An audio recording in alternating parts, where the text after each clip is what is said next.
at the halfway point of the 2024 college football season, and there's probably only one word to describe it. Weird. Just weird. Like, even as somebody that embraces the chaos of Saturdays, 2024 has been strange, and I can prove that by one sentence. ESPN College Game Day is considering going to Bloomington, Indiana, or Nashville, Tennessee, because there could be playoff hopes on the line for both Indiana and Vanderbilt.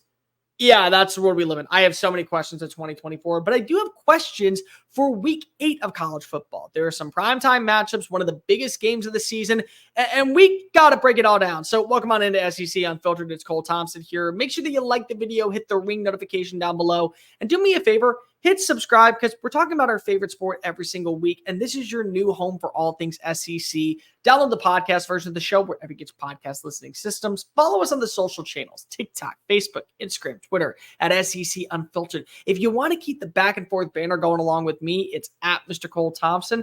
And make sure that you also check out all of our great work found at SECUnfiltered.com. This episode is brought to you by our friends over at PrizePicks. Use the promo code SECU at PrizePicks.com to sign up and get a $50 instant play with your first $5 lineup. You're betting on overs, unders. You want to see your favorite players hit their marks. You want to walk away with a little bit more cash on Sunday morning. Do so at PrizePicks.com when you use the promo code SECU.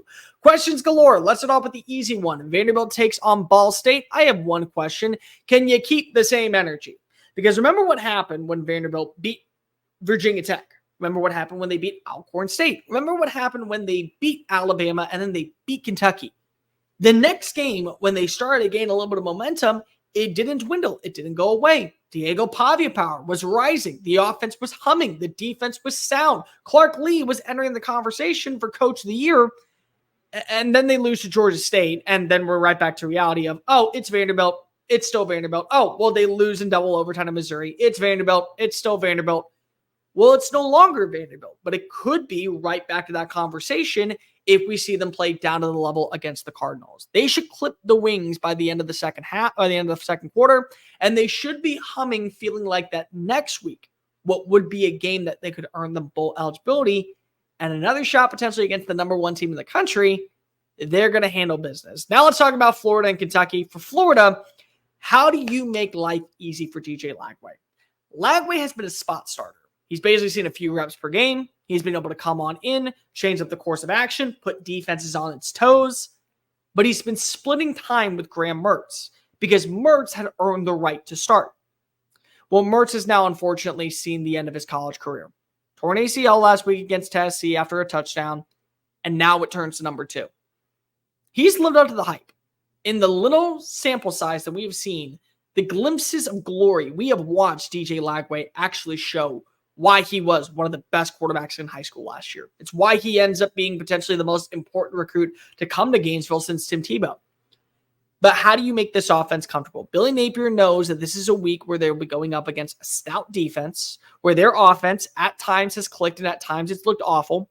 How do you dial up a game plan that puts him in a perfect position to make sure that the proper reads are there, wide receivers are getting open, you're moving this chains, you're putting yourself in positive form, and you're not finding yourself slipping? Because and this is a matchup for my money where I believe we could actually see Florida get a win. We could see Florida actually dominate against Kentucky. They've done it for years. Why is this one going to be any different? But I also do believe that right now, when you look at the series, Florida hasn't played well against Kentucky as of late. And Kentucky's still got a good defense. In the present mind, Kentucky still has been able to hold its own against the Gators. And also, they have one of the best defensive fronts in college football. So how can they counteract? How do you make life easy for a young quarterback that last week against Tennessee, another solid defense, threw an interception, had a couple of bad reads, wasn't able to connect with several wide receivers, needed a game-saving drive to put you ahead even though you were leading in this matchup? Familiarity and comfortability are the biggest blessings for a young quarterback. How do you have that at home against a Wildcat team that just lost to Vanderbilt? For the Wildcats, how do you put pressure on DJ Lagway into making mistakes? Young players are going to have struggles. It's going to happen. It just always is that way, especially when you don't have the offensive line or the personnel to help you out. Look at Nico Iamaleava. He's been fine in terms of what we've imagined, But we also put him on a pedestal to where he was going to have to be the difference maker. He was going to have to be the one to kind of set the tone. And also, he also had to be the dude that was the savior and solution for Peyton Manning, the next great passer in Rocky Top history. Well, DJ Lagway has to be basically the savior for Billy Napier if he wants to keep his job. And even now, after what we saw last week against the Volunteers in Neyland, it might be too late. So how do you dial up schemes and blitzes that put Lagway on the back? How do you dial up plays that puts Lagway in an uncomfortable position? How do you force 3rd and long and then trust that with your defense that is going to be without Maxwell Hairston this weekend is able to corral him? Force a turnover, put yourself in positive field position. And also, how do you capitalize on that field position? Because the last thing that you can afford to do if you are Kentucky is find a way to get an interception, get a turnover on downs, and you're at, say, the 40-yard line. And then you go 3 and out, and the ball goes right back to a dangerous playmaker with the football in his hands. How does that happen? Because it's possible. It really is. You look at the way Lagway has been in the glimpses, he can beat you. He may be young, but he can also find a way to just get one big play, and that's the story. And that's the only thing that we're talking about. How do you avoid that? How do you put him in uncomfortable situations so that way you get to capitalize on offense? Let's talk about Auburn versus Mizzou. Auburn, can you avoid the turnovers? Plain and simple, Auburn is masquerading as a bad team, even though they're pretty good. Auburn is not a bad team. You may say it. You can look at their numbers, but you look at also the other numbers. Passing yards per game, rushing. Just avoid the turnovers. They're actually pretty decent. Peyton Thorne had his best performance against the Georgia squad. Yeah, imagine saying that after what happened against Cal, Arkansas, Oklahoma. 338 passing yards this season. Season high against the Bulldogs. Okay, do it against Mizzou. Mizzou right now also should be able to have a good pass defense, but their run defense has been really good. They rank 30th in the country. Can you trust that the turnovers won't become a problem? And it could just be little things. You're in 3rd and 3, and you target Rivaldo Fairweather, 1st down game. Then you go right back to trusting the ground game with Jarquez Hunter, which you should. Can you then connect with a Keandre Lambert-Smith? Could you then connect with a Malcolm Simmons, a Cam Coleman, a Perry Thompson? One of them stepping on up. Because if you do, well, as long as there's not a turnover, you can walk out with a win. Don't think for 1 second right now that Auburn can't still save its season. Now, I'm not saying that they're going to be a college football playoff team. I'm not saying that they're going to be a team that goes 8-4 and runs the table. What I am saying is they can save their season. And this is a win for Hugh Freeze that looks good on the resume. It also looks good in terms of status quo, getting back to the basics. Overall, this is not a bad team. They should be able to make the most of it. And they should be able to run certain plays that catch Mizzou off guard. But if they don't, well, it's probably due to one thing. The same thing that hurt them against Cal and Arkansas and Oklahoma. We all know what that is. Mizzou, can you look like the team that you did against Massachusetts? What energy are you?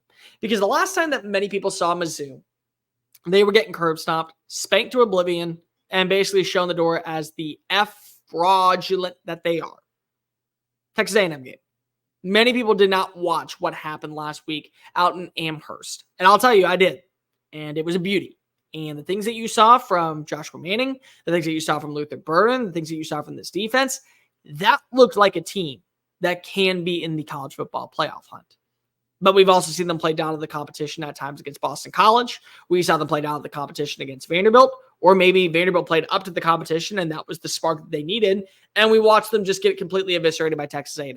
So again, what version are we seeing? I don't believe that Brady Cook is completely healthy right now. I think it would be far-fetched to say that he is.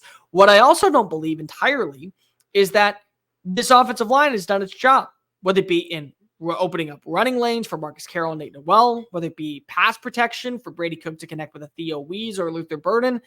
But at the end of the day, it doesn't matter what type of weaponry you have or what arsenal you have. If you can't connect with them, it's a moot point. You're right back at square one. And unfortunately, that's where it kind of feels like right now for Mizzou. Defensively, they're playing out of their mind, especially against weaker opponents, especially against offenses that are known for being turnover prone. But if their offense can't counteract that, then it means nothing. So what version of Mizzou actually exists? Well, in the great words of Slim Shady, the real Mizzou, please stand up. Mississippi State versus Texas A&M. Mississippi State, can you keep the mojo? you have been able to dominate Texas A&M at home. I don't know what it is, if it's the cowbells, if it's the ruckus, if it's just the fact that A&M finds a way to crap the bed against one maroon team. This is you. It might be the case, but can you keep that same energy? Think about what Michael Van Buren did last week. Think about how this game went when they took on Georgia. Solid performance. Something that you really can't complain about that much. In fact, I would say it's one of the better overall games because of you actually saw that there was life on offense. And it wasn't just simply on the passing attack. Yeah, 3 touchdowns through the year.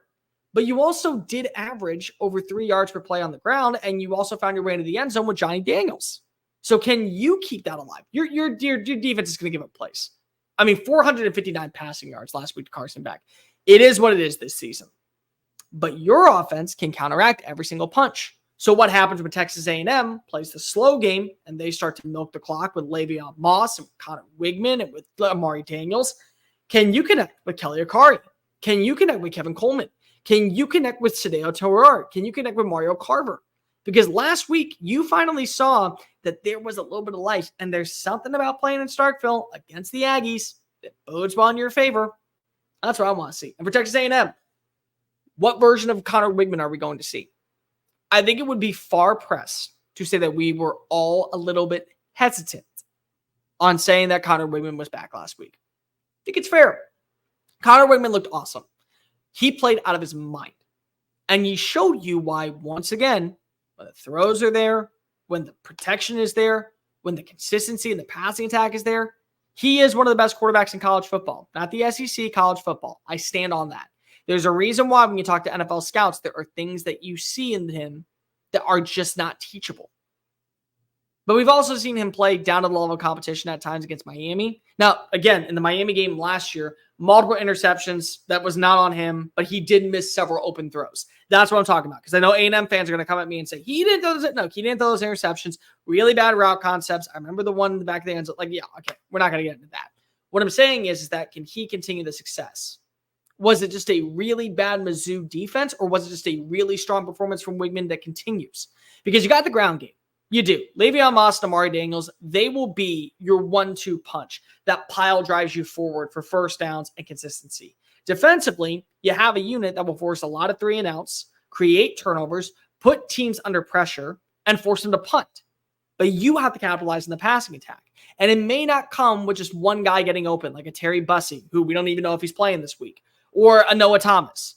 It simply is just finding ways to put yourself in manageable situations to where you can open up the playbook. Connor Weigman looked phenomenal last week. 2 weeks ago. Connor Weigman also has shown you that he can be the guy.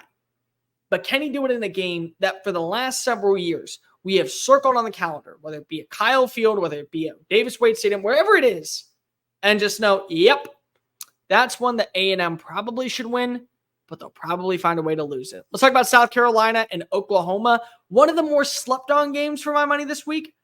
Oklahoma. Can you have a game plan that caters to Michael Hawkins? I can't judge him or Jackson Arnold at this point. I think it would be foolish of me to judge either quarterback based on how they played. Not because they haven't lived up to expectations. They haven't. But the play calling, the mental mistakes, and more importantly, the lack of depth at wide receiver and offensive line, you can't do a damn thing. But here's the other problem. You can't do a damn thing about the health of other players. If your offensive line is banged up and bruised, you have to run out the same 5 that can work. You don't have multiple wide receivers open. You have to run out what can work.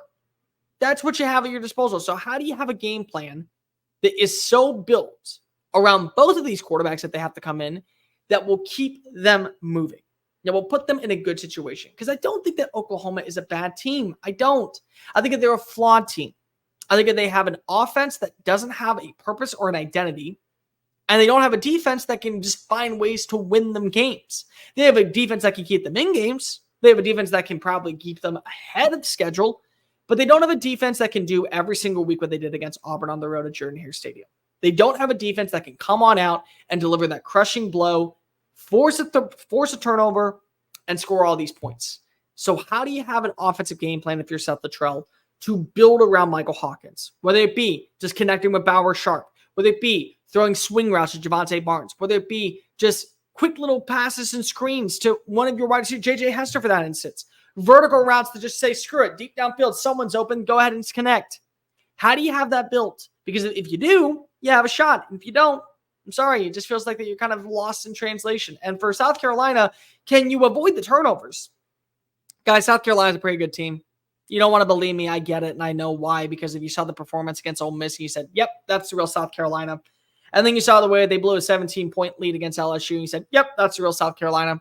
And then you watch the way they played against Alabama, and they couldn't connect on a 2-point conversion. You're like, yep, that's South Carolina. And then I have to remind you that they had a 17-point lead against an LSU defense that beat Ole Miss. And then I have to remind you that they have looked like on offense where they were able to come back after being down 14 points to Alabama. And they ran the football on a 9-minute drive and showed you that they can play a methodical consensus baseline. And then I have to remind you that if they connect on that 2-point conversion, then the game is over. Because if they get the field goal and then they potentially send it to overtime. And then I have to remind you that Jeremy Bernard scored a touchdown and they counteracted with a Nick Harbor score. And then you can remind me right back in return, well, they had an interception. They had multiple fumbles on the ground. The ball was never in their favor. They had too many mental mistakes, and they got for a field goal to where they probably should have gone for it on 4th and long. And you would be right. So can you avoid the turnovers? Because this is a team where it may be a very low-scoring game. Both these defenses are great. Both these defenses are studs. You have a great front seven. You have a great secondary. You have a good linebacking core. And for Oklahoma, the same thing. Good front seven, solid linebacking core, overall decent secondary. Feel really confident about the direction of this roster. But how do you make sure that you avoid the turnovers? This may be a 9-6 game. I don't think many people would argue if you walk away with a win back in Cola. But you have to avoid the turnovers. If you're Lenore Sellers, you can't be in the open field and watch Danny Stutzman punch that ball out like he did against Quindavious Reisner. Trey Quindavious Reisner. My apologies. Trey Weisner. Just going to say that because I don't want to get his name wrong. You can't have that if you're Rocket Sanders, you're Oscar Attaway, Juju McDowell. If you're Nick Harbor, you can't afford to miss a block. If you're Mazio Bennett, you can't afford to run the wrong route and watch it be picked off by Peyton Bowen or Billy Bowman. You can't afford that. But if you avoid the turnovers, you're the more complete offense. You've shown more offensively, and you've shown that there is some firepower to you. Josiah Thompson, the offensive line, find a way to hold your block for 3 seconds. Lenore Sellers, by the time that you get to your second or third read, you got to decide on what you want to do. 1, 2, tuck and run. If that's what it takes, that's what it takes. But it can work. Turnovers aside, this is an offense I trust a little bit more. Let's talk about LSU versus Arkansas. Arkansas, can you have the same game plan that you did against Tennessee? It's a little bit of a different offense. It is. But Tennessee and LSU know how to put up points. Both rank inside the top 10 in scoring. Both rank inside the top 25 in scoring. Both rank inside the top 10 in passing. They can do it.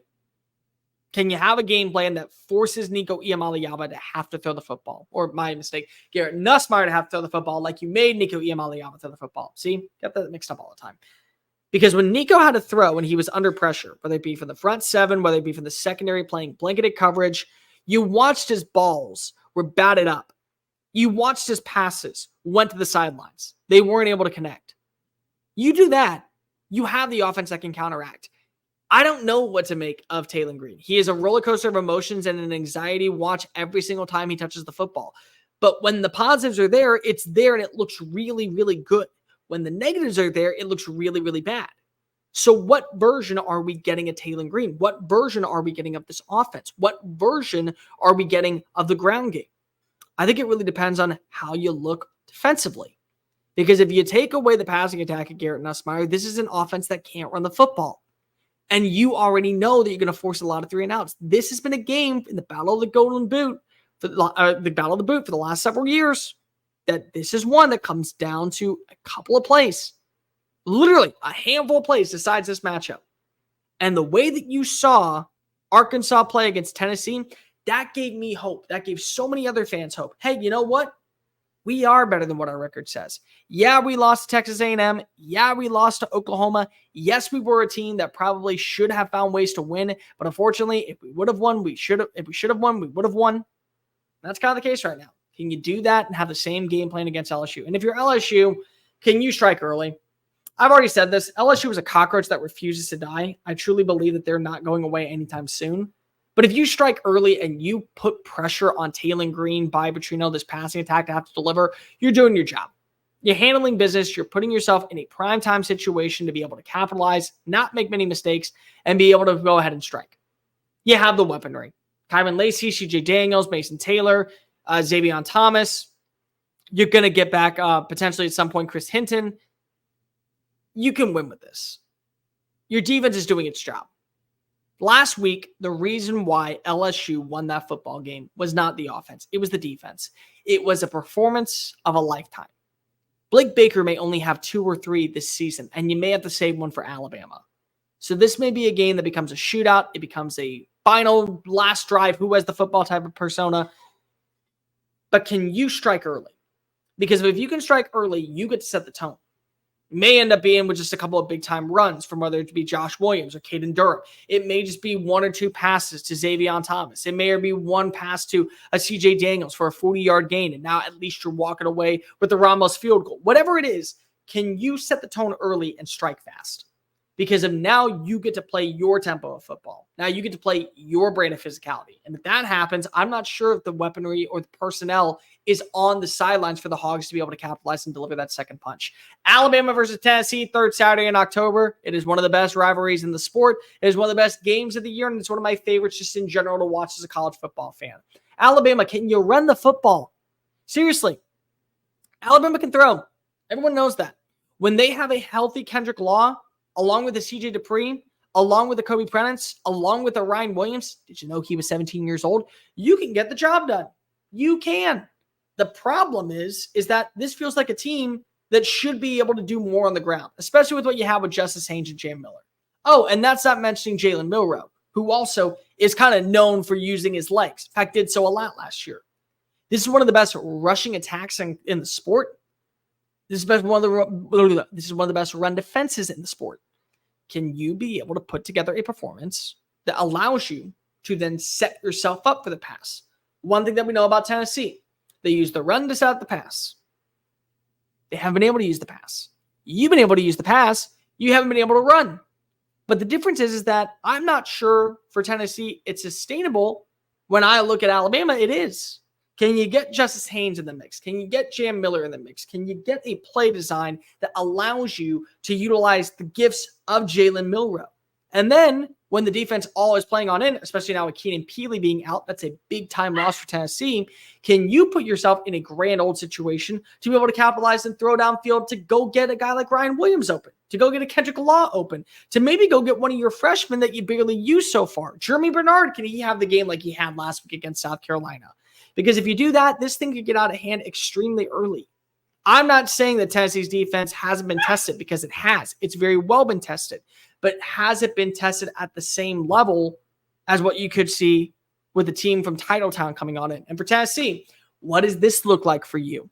Do you have the ability to finally get that number 1 receiver?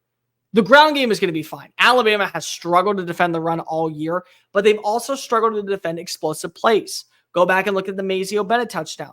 Look at the Nick Harbor touchdown. Look at the Arian Smith touchdown. Look at the Kobe Young touchdown. Look at the game against Vanderbilt. They gave up explosive plays. Can it be Mike Matthews? Can it be Chris Brazzell? Can it be Dante Thornton? Can it be one of your tight ends? Whoever it is, can somebody step on up and be that extra punch for Nico Iamaleava? Because eventually, when you have a one-dimensional game plan, people are going to fall for the trap on the first couple of plays, and then they're going to say, no, we learned from our mistake. Fool me once, shame on you. Fool me twice, you're just being an idiot. Can they find a way to pick up and get that number 1 receiver? It could be anybody. It could be Dylan Sampson, the passing attack. I'm not sure. I'm just saying I need to see who can be that next punch. Final game, Texas versus Georgia. For Georgia, can you have the moment? You're the team to beat in college football in terms of the standard. Now, I'm not saying you are right now, because it feels like that Texas and Oregon are a little bit farther ahead of you. But can you be the team that we all imagine? You still have the talent. From a talent perspective, you had the number 1 recruiting class last year. On top of that, you have one of the best quarterbacks in the sport. You have good running backs. You have good weapons. You have a solid defense. You have an overall pretty good secondary. But you've allowed too many explosive plays. You haven't been able to see the rushing attack be as potent as in years past. The play calling hasn't been as promising underneath Mike Bobo in year 2. You've seen this offensive line allow far too many pressures. You haven't seen as many pressures come from the defensive line. Can you be the team that we envision? Because for right now, everyone's saying, oh, Texas is fine. Texas is in a good situation. They've been a program that hasn't been tested yet. All right, test them. Show them who you are as an organization, why you are the standard of the SEC. And I'm not picking Georgia to win. Nobody's picking Georgia to win. But are we going to sit here in the fourth quarter and say, oh, yeah, no, they're up by 10? That's shocking. Nope, because it's Georgia. Carson Beck has to have the game that we can remember. Carson Beck has to be the quarterback that we remembered last year who was able to deliver time and time and time again. Carson Beck also has to be the guy that doesn't make mental mistakes early on in the game. Because if he does that, you're in a really, really, really good situation. In fact, I would say a very solid situation. If you can run the football and put yourself on third and short, third and manageable, you find yourself pushing ahead and controlling the tempo. And then for Texas, can Texas just not fall for the bait? That's what I want to know. Texas right now is riding high. I call them the most complete team in the sport. I've written their name in permanent marker saying that they will be a college football playoff team. And it'd be wrong to say that I'm judging too far ahead. Because you tell me when you look at that roster, where's the flaw? They don't need a number one receiver because literally any single one of them can step on up. Matthew Golden, Isaiah Bond, Silas Bolden, Gunnar Helm at tight end, running the football. Quintravius Wisner, my apologies. He can be the dude. Jared Gibson, he can be the dude. Even Jaden Blue can be the dude. You got a quarterback that can win you national championships. You have a defense that's gotten better overnight. They didn't lose anything. Yes, they lost players in terms of T'Vondre Sweat and Byron Murphy, but you would never know the way Vernon Broughton's playing this season. You would never know with the way Barron Sorrell's playing this season. You would never know with the way Ant Hill has stepped up in place of Jalen Ford. You wouldn't. That's how good Texas has been this year. But then comes the outside noise. Those that belong in the SEC that say, well, they haven't been tested yet. Well, you look at how they played against Michigan. Michigan's not that good. And then they played against Oklahoma last week in the Red River Shootout. Oh, well, Oklahoma doesn't have an offense. So what's going to be the excuse if Texas wins by 10 points in this game? That Georgia's no longer the same Georgia? Or are we just going to have to come to the reality that, yes, we are in a situation right now where Texas is pretty good. Texas, in fact, is really good. Best offensive line in the sport. One of the best defensive lines in the sports. One of the best play callers on both sides.